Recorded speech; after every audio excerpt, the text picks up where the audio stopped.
Aujourd'hui, nous plongeons dans une histoire si chargée d'émotions qu'elle pourrait facilement être l'intrigue d'un thriller hollywoodien, l'histoire d'un homme forcé de simuler sa propre mort pour survivre. Le protagoniste de ce récit extraordinaire est Ramon Sosa, un homme d'affaires portoricain prospère qui s'est retrouvé la cible d'un complot d'assassinat impitoyable. Mais au lieu de se résigner à un sort funeste, Ramon a pris les choses en main, scénarisant sa propre évasion dans un geste audacieux non seulement pour survivre, mais aussi pour récupérer sa vie et sauver sa bien-aimée Bao Bao. Les rebondissements choquants et dramatiques de son voyage se dérouleront sous peu devant vous. Bonjour, chers téléspectateurs. Je m'appelle Tutao, et bienvenue sur notre chaîne True Crime, où chaque histoire que nous partageons dévoile les dures vérités de la réalité et les secrets qui ont longtemps été enterrés. Mais avant de commencer, n'oubliez pas d'appuyer sur le bouton j'aime et de vous abonner pour ne manquer aucune des histoires captivantes que nous avons en réserve. Merci de vous joindre à moi aujourd'hui. Le voyage de Ramon Sosa commence en 1967, en Caroline, à Porto Rico. Cependant, son enfance a été façonnée à Brooklyn, New York, après que sa famille a pris la décision audacieuse de déménager en Amérique à la recherche d'une vie meilleure. C'est à Brooklyn que Ramon a découvert sa passion profonde pour la boxe, une passion qui finira par définir une grande partie de sa vie. À seulement 17 ans, son talent naturel dans les arts martiaux l'a propulsé dans le monde de la boxe professionnelle, le ramenant à Porto Rico pour poursuivre sa carrière. Mais le glamour et la gloire du monde de la boxe ont été de courte durée. Ramon s'est rapidement rendu compte que sous la surface brillante de la renommée se cachait un système sombre et exploiteur où les combattants étaient écartés une fois qu'ils n'étaient plus rentables. Désillusionné par la réalité du sport, Ramon s'est détourné de son rêve de combattre sur le ring. Cherchant une nouvelle direction, Ramon a déménagé au Texas, où il s'est réinventé en tant qu'entraîneur. Sa réputation s'est rapidement répandue et, peu de temps après, il a côtoyé des personnalités de premier plan telles que Hugh Hefner et Mike Tyson. Malgré sa nouvelle renommée et son luxe, la perspective de Ramon sur la boxe a commencé à changer. Il s'est rendu compte que le véritable épanouissement ne résidait pas dans la gloire ou la richesse, mais dans le pouvoir de la boxe de transformer des vies, d'inculquer la discipline et de façonner le caractère. Motivé par cette prise de conscience, il a ouvert son premier gymnase, non seulement pour les riches mais aussi pour les jeunes défavorisés. Ramon a offert une formation gratuite pour aider ces jeunes à rester à l'écart des tentations qui pourraient autrement les conduire sur une voie destructrice. En 2005, un jeune homme nommé Mundo est entré dans le gymnase de Ramon, laissant une impression immédiate et durable.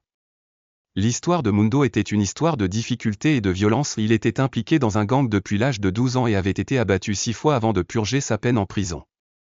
Avec sa libération, Mundo était déterminé à changer sa vie, et il voyait Ramon comme la figure paternelle qu'il n'avait jamais eue. Sous la direction de Ramon, Mundo a non seulement perfectionné ses compétences en boxe, mais a également trouvé la force de se libérer de son passé troublé. Mundo est rapidement devenu un allié clé dans les efforts communautaires de Ramon, et dans d'autres jeunes dans des circonstances similaires.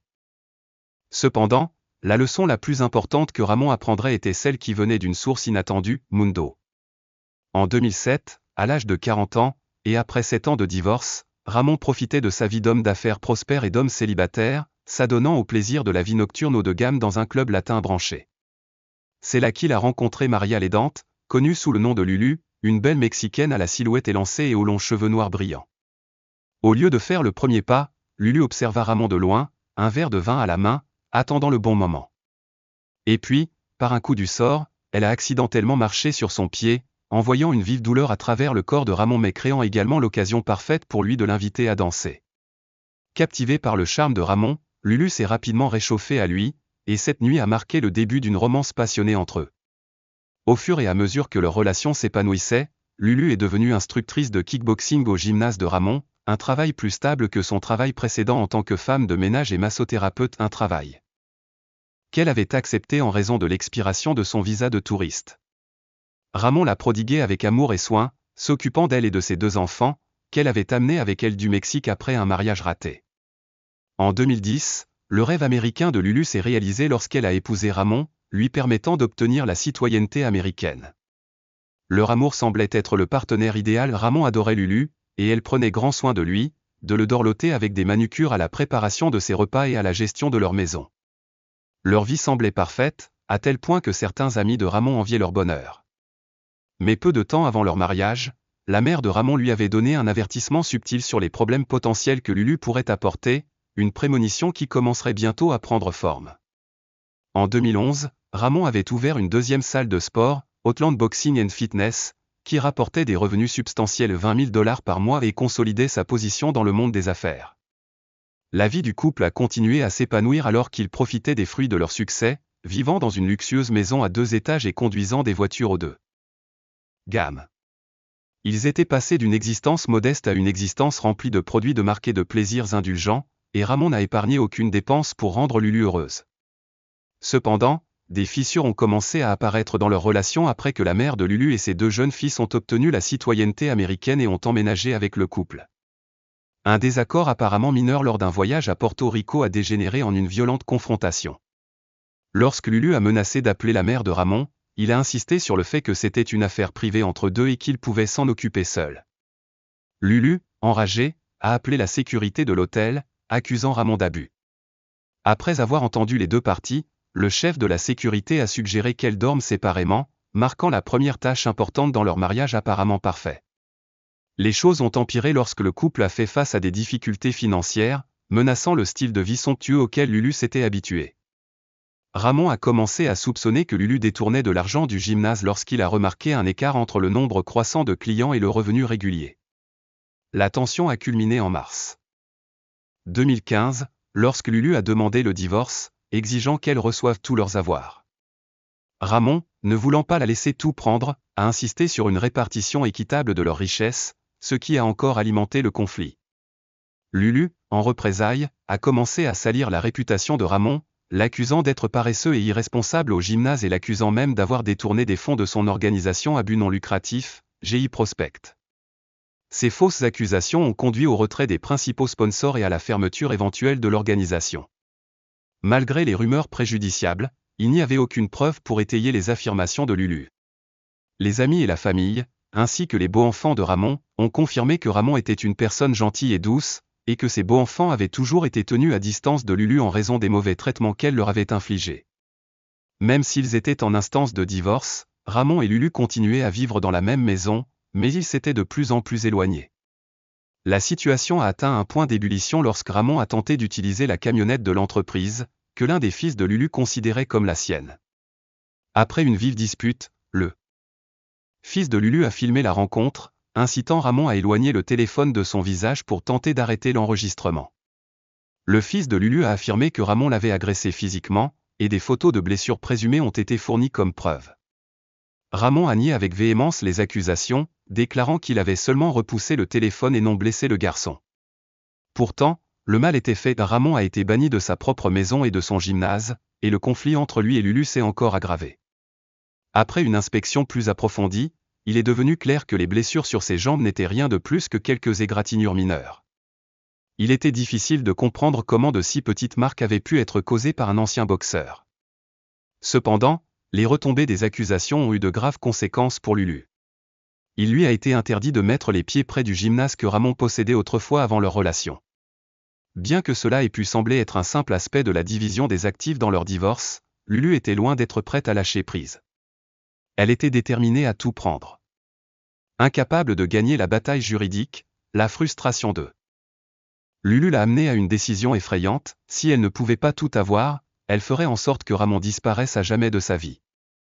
Un après-midi, alors que Mundo était au gymnase, il a entendu une conversation qui allait tout changer. Au bureau, Lulu parlait avec sa fille de 16 ans d'un homme au gymnase qui avait un oncle, un assassin professionnel mexicain. Alors que Mundo se tenait là, il entendit Lulu demander si l'oncle pouvait résoudre son problème. Mundo a immédiatement soupçonné que le problème auquel elle faisait référence était Ramon, mais il avait besoin de plus de preuves. Étant donné les antécédents de Mundo et ses liens avec le monde criminel, il était clair que Lulu le sondait subtilement pour obtenir de l'aide. Lulu a poursuivi sa conversation avec Mundo, se plaignant de la fatigue qu'elle avait de Ramon et de la façon dont elle souhaitait qu'il disparaisse pour de bon. Mundo, maintenant certain de ses intentions, l'interrogea directement sur ses projets. La réponse de Lulu fut un geste effrayant, presque désinvolte imitant le mouvement d'appuyer sur une gâchette avec sa main, comme si elle pelait de l'herbe avec désinvolture. Ce geste a confirmé les pires craintes de Mundo. Son impulsion initiale était de sortir, de prétendre qu'il n'avait rien entendu, mais les mots de Lulu n'arrêtaient pas de résonner dans ses oreilles. Il était clair qu'elle était complètement sérieuse. Après un bref moment de lutte interne, la détermination de Mundo s'est durcie. Il a pilonné un sac de boxe à proximité de frustration, puis s'est retourné pour faire face à Lulu. Il lui a dit qu'il connaissait la personne parfaite pour le travail. Il a commencé à décrire Paco, un gangster notoire de son passé, dont le visage était peint sur tout le mur d'un immeuble de 2 étages comme un symbole de son pouvoir et de sa brutalité. Mundo a clairement indiqué que Paco était incroyablement dangereux et parlait couramment l'espagnol, tout comme Lulu. Il a également mentionné une autre option, un assassin connu sous le nom de Josh Boy, qui parlait anglais, au cas où cela conviendrait mieux à Lulu. De toute évidence, Lulu était intrigué par cette information. Mais dès que Mundo a quitté le gymnase, il n'a pas appelé Paco comme il l'avait dit à Lulu. Au lieu de cela, il a appelé Ramon. Mundo avait toujours respecté Ramon, et malgré les sombres intentions de Lulu, il lui restait fidèle. Alors qu'il réalisait les véritables profondeurs de la cruauté de Lulu, Mundo se sentit obligé d'avertir Ramon. Il expliqua rapidement ce qu'il avait entendu, reconnaissant les signes révélateurs de quelqu'un qui planifiait quelque chose de sinistre. Au début, Ramon ne croyait pas Mundo. Il pensait que c'était une blague tordue. Cependant, Mundo a insisté, et après avoir convaincu, Ramon a accepté de le rencontrer. Lors de cette réunion, Mundo a exposé toute l'étendue du plan de Lulu. Bien qu'encore abasourdi, Ramon savait qu'il devait agir vite. Il a demandé à Mundo d'organiser une autre réunion avec Lulu, mais cette fois, il serait crucial d'enregistrer secrètement toute la conversation. La prochaine réunion était fixée, et Mundo a demandé à Lulu si elle serait prête à donner une leçon à Ramon. Lulu, sans hésitation, a carrément rejeté l'idée, déclarant qu'elle voulait seulement qu'il parte définitivement. Sa réponse froide fit frissonner Ramon. Comment la femme qui avait autrefois été sa partenaire, sa confidente, pouvait-elle maintenant vouloir sa mort? Mundo a alors proposé un plan audacieux. Ramon prendrait l'identité de Paco, l'assassin, et utiliserait un téléphone jetable pour contacter Lulu. Mundo envoyait un texto à Paco, lui demandant un devis pour éliminer Ramon devant elle. À la surprise de Mundo, Paco a accepté d'effectuer le travail pour 1000 cash en espèces et la camionnette de Ramon en guise de paiement. Fait intéressant, le nom Paco n'était pas une coïncidence. Mundo l'avait emprunté à un personnage du film Blood In, Blood Out, un personnage notoire qui, par un coup du sort, s'est avéré être un flic infiltré. Ce détail subtil préfigurait les tournants inattendus de l'histoire. Bien qu'il n'ait pas participé directement aux conversations avec Lulu, Ramon vivait dans une peur constante. Il était toujours sur le qui-vive, scrutant son environnement chaque fois qu'il s'arrêtait à un feu rouge. Il a acheté une arme, l'emportant partout avec lui, la glissant même sous son oreiller la nuit. Pendant ce temps, Lulu n'était pas au courant des plans secrètement ourdis contre elle.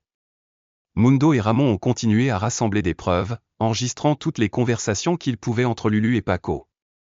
Au cours d'une conversation, Lulu a parcouru la collection de montres de Ramon, en se concentrant sur la Bulova en or et quelques autres. Elle a décidé d'utiliser ces montres, ainsi que des bijoux et 500 cash en espèces, comme caution pour l'assassinat. Lulu a même promis à Mundo une montre en signe d'appréciation une fois le travail terminé. Mundo et Ramon, cependant, sont restés calmes.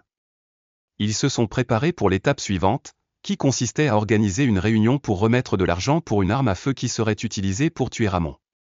Après avoir reçu la caution, Ramon et Mundo ont décidé d'aller à la police. Ramon voulait que Mundo l'accompagne, mais Mundo hésita. Ancien criminel, il avait juré de ne jamais s'impliquer avec la police, craignant les conséquences du monde souterrain. Pourtant, sa loyauté envers Ramon l'emportait sur ses craintes, et Mundo savait qu'il devait faire la bonne chose. Lorsqu'ils sont arrivés au poste de police, les autorités étaient initialement indifférentes, rejetant cela comme un autre petit différend de divorce.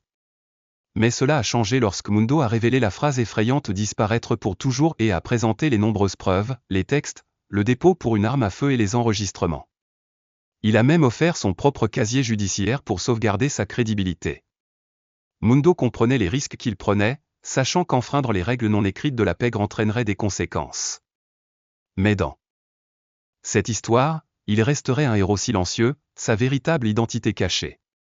L'agent Maakin, après avoir examiné la preuve, a compris la gravité de la situation.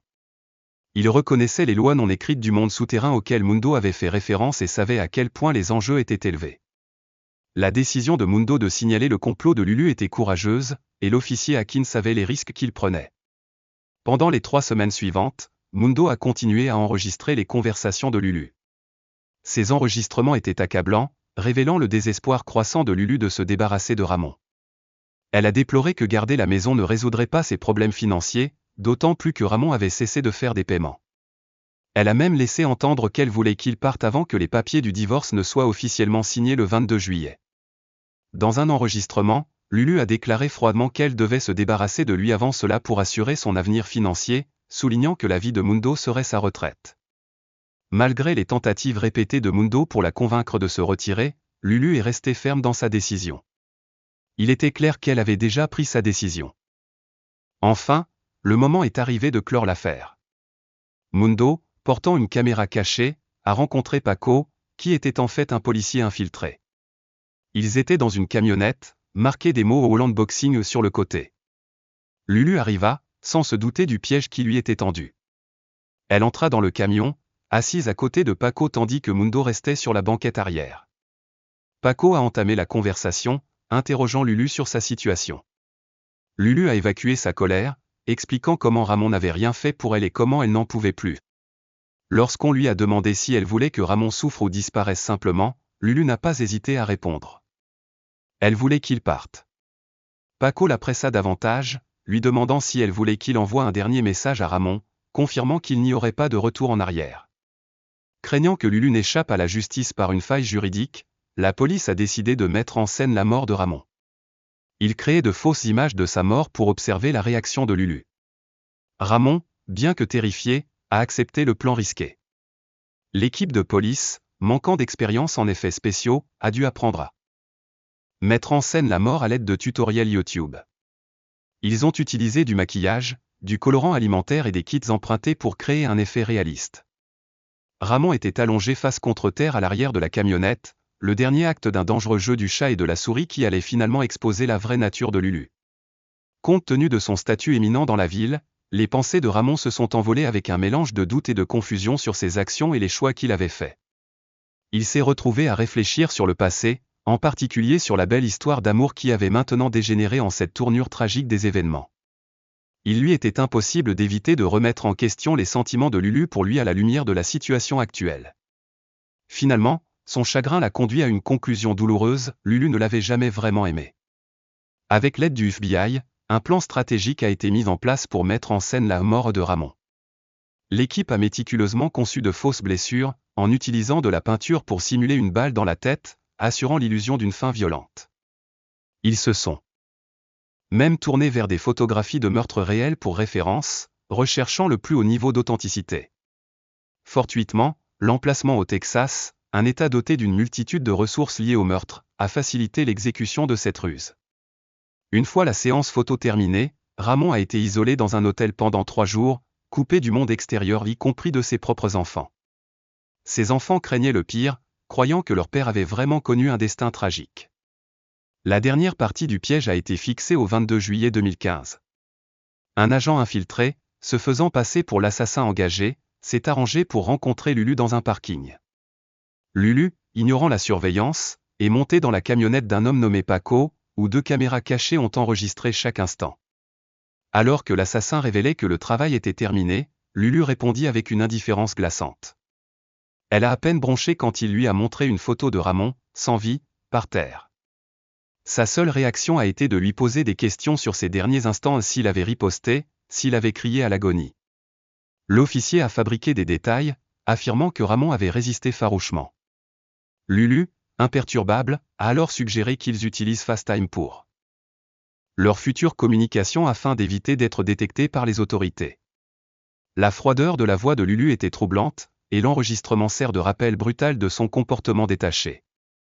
Un échange effrayant a eu lieu. « Oui, tu as l'air en bonne santé. Tout va bien ? Oui, nous avons terminé la manipulation ce matin. Alors, où vas-tu ? Tu quittes l'appartement ? Oui, je vais travailler. J'en ai 1000. A-t-il une résistance ? Le lendemain matin, alors que Ramon restait caché à l'hôtel, la police a rendu visite à Lulu au gymnase avec des nouvelles inquiétantes, ils avaient appris la disparition de son mari. Malheureusement, il n'y avait aucun enregistrement de la réaction de Lulu à ce développement. Pourtant, il n'est pas difficile d'imaginer le choc et la panique qui ont dû l'envahir lorsqu'elle s'est rendue compte qu'elle était tombée dans un piège soigneusement tendu. Lorsqu'elle a été emmenée au poste de police, elle a choisi le silence, exigeant de voir un avocat. Depuis ce jour, elle n'a jamais parlé publiquement de l'affaire. Le silence de Lulu ne l'a guère protégée des conséquences de ses actes. En octobre 2016, 15 mois après le déroulement des événements, elle a été jugée et a finalement plaidé coupable. Ramon, dans la salle d'audience, a évité de la regarder dans les yeux lorsque le juge l'a condamnée à 20 ans de prison. Pourtant, ni Ramon ni sa famille n'ont trouvé de satisfaction dans le verdict, sachant que Lulu pourrait être libérée à 62 ans, compte tenu de la possibilité d'une libération conditionnelle. Malgré ses difficultés personnelles, Ramon a dû déclarer faillite et vivait endetté. Il a persévéré, poursuivant sa carrière de boxeur et se concentrant sur la reconstruction de sa vie. L'histoire de Ramon Sosa n'est pas seulement une histoire de crime et de trahison, mais aussi un rappel qui donne à réfléchir du pouvoir destructeur de la cupidité et de la confiance mal placée. Il met en évidence la dure réalité que parfois l'amour peut aveugler les gens, les conduisant sur un chemin qui leur coûte cher. Mais il honore également la loyauté indéfectible et le courage de Mundo, un ami qui a tout risqué pour protéger l'homme qu'il considérait comme un père. Que pensez, vous, de cette affaire? La phrase de Lulu était-elle juste? Et quelles leçons pouvons-nous tirer de cette histoire tragique? Partagez vos opinions dans les commentaires ci-dessous, et n'oubliez pas d'aimer et de vous abonner à la chaîne True Crime pour découvrir d'autres histoires captivantes comme celle-ci. Merci de vous joindre à nous.